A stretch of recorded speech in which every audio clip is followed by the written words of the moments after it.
sa kanyang boy next door charm, husay sa pagpe-perform. Bilis! Bilis! Bilisan niyo! Itinanghal siyang grand winner sa That's My Bay taong 2015. Siya ang bay ng mga bay, si Kenneth Earl Medrano. Nakabase na muli sa Cebu si Kenneth kasama si May at ang kanilang anak na si Troyan na 10 years old na ngayon. Car dealer na siya, nagbebenta ng mga kotse at tuloy pa rin sa pag-inda online. Hi guys! Pero kamakailan lang, meron pala siyang kinaharap na matinding laban na ibinahagi niya sa social media. To be honest po, hindi po ako okay ngayon eh. Kahit na mukhang masaya yung lahat ng post ko, sobrang bigat ng pinagdadaanan ko. Si Kenneth kasi na-diagnose ng isang uri ng cancer na bihirang tumama sa mga kalalakihan. I was recently diagnosed with testicular cancer. Parang gumuho po yung mundo ko. Parang speechless ako na bakit ako? Ano nga ba ang testicular cancer? At sa mga lalaki riyan, alam nyo ba kung paano ito nalalaman? At higit sa lahat, paano ito maaagapan?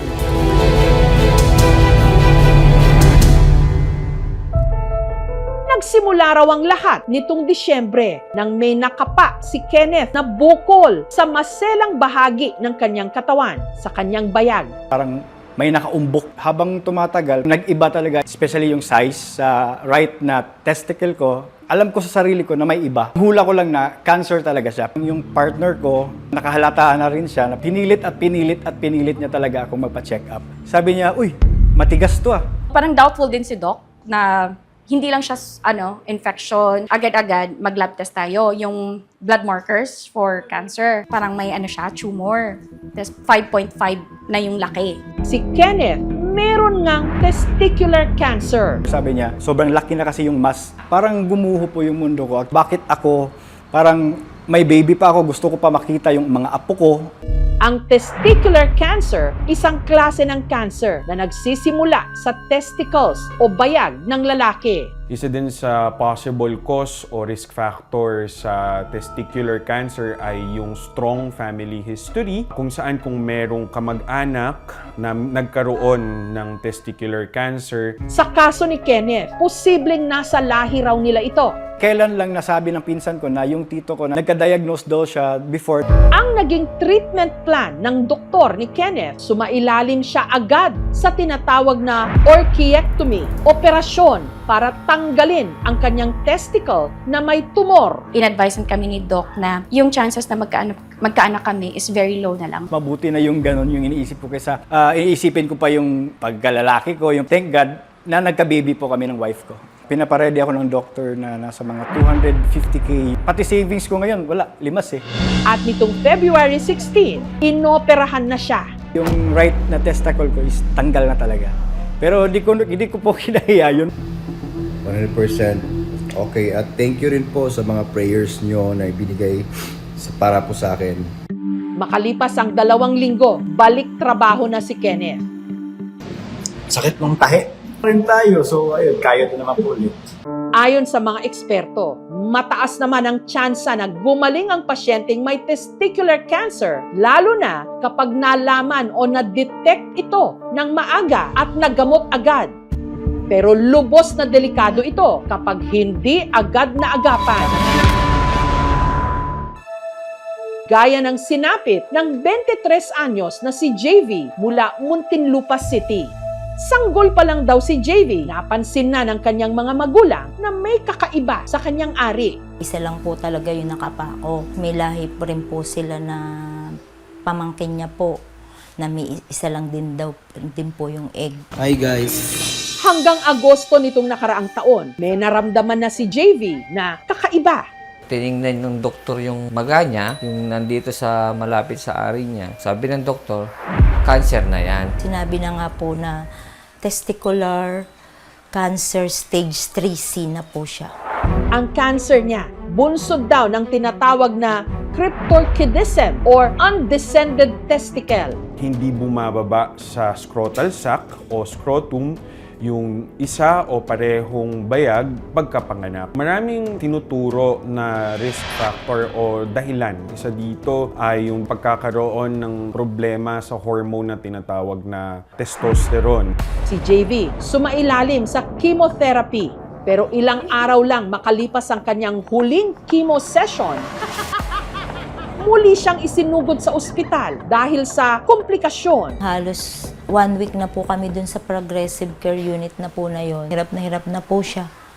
Yung groggy po, hindi makausap, habol po yung hinga. Si JV tuluyan ng binawian ng buhay. Pag ang isang testicular cancer case ay kumalat na sa maraming bahagi ng katawan, dito nagkakaroon ng mga complications.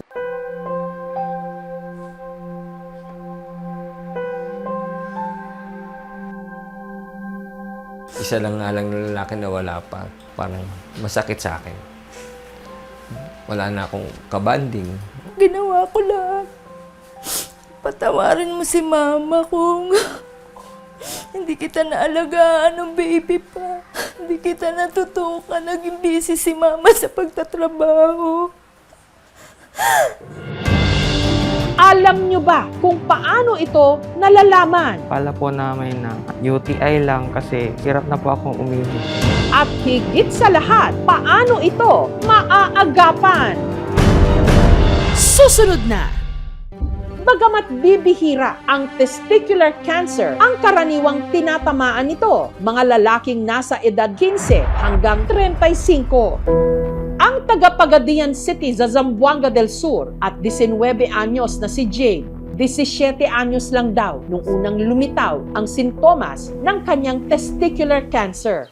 Akala raw ni Jade nung una dahil lang ito sa kalalaro niya ng basketball. Pala po namin na UTI lang kasi sumasakit din yung tiyan ko. Tapos hirap na po akong umihi. Pero nang ipinakonsulta nila ito, nalaman na ang akala nila UTI lang, testicular cancer na pala. Ingon ang doktor nga kanang tirahan kay o basing kuan ba kini mo buto kay nagdako naman gyud siya. Nanay gyud kinombo nako. Inilapit si Jade sa isang foundation sa Cebu na tumutulong sa mga cancer patient na menor de edad. Hanggang nalaman nila na ang cancer ni Jade kumalat na sa iba pang bahagi ng kanyang katawan. Stage 4 na daw. Ingon siya nga ayaw pud daw maulian yung anak. Kay wala ta kasiguro. Muragog na di takloban sa kalibutan kay kaning kuan lagi kanang di ta katuo mga inato nga panghitabo na kalit kaayo.